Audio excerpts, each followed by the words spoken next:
Идеите си може да осъществите с помощта на доверени хора и ако се заемете с задълженията си. Телец. Примерете се, че около вас има некоректни хора.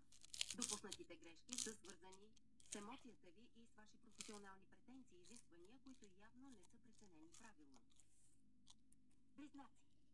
Днес бъдете предвидливи, за да не хлътнете в рисковани сделки. Ядосвате се заради трудностите при общуването с деловите си партньори, които са ви дали неизпълними обещания. Напрегнати сте. Рак. Постарайте се емоциите ви да не са негативни, за да избегнете депресията и служебните проблеми. Стабилизирайте постигнатото. Подписаните договори може и да не са печеливши. Лъв. Време е да докажете на колегите си, че новите ви идеи са реални и лесно осъществими, дори ако откажат да ви помогнат.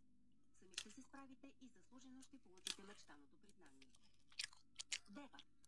Очаквайте материални успехи, но ако получите пари, ги съхранете. След обед не обещавайте да влагате част от полученото в странични сделки, защото сте в губеща позиция. Везни. Не планирайте деловите си срещи в този ден. Не вземайте важни делови решения, ако са свързани с финансиране на проекти.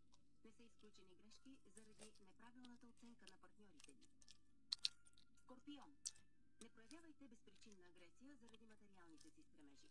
Понякога се налага да отстъпите, особено когато е във ваша полза. Желанието за успехи е зависимо от поведението ви. Стрелец. Обмислете началото на нови занимания. Претоварването с непосилна работа е във ваша вреда и ще ви изложи. Привързаността ви вреди, ако е свързана с разговори за инвестиции. Козирог.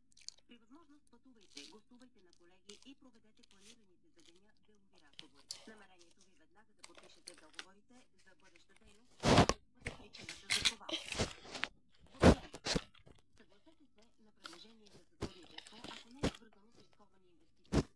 Очаквайте финансови постъпления от участието ви в голям проект, но не инвестирайте прибързано.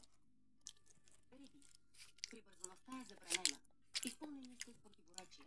Една част от вас са свързани с работата ви, а друга с факта, че сте склонни пасивно да гледате какво става около вас.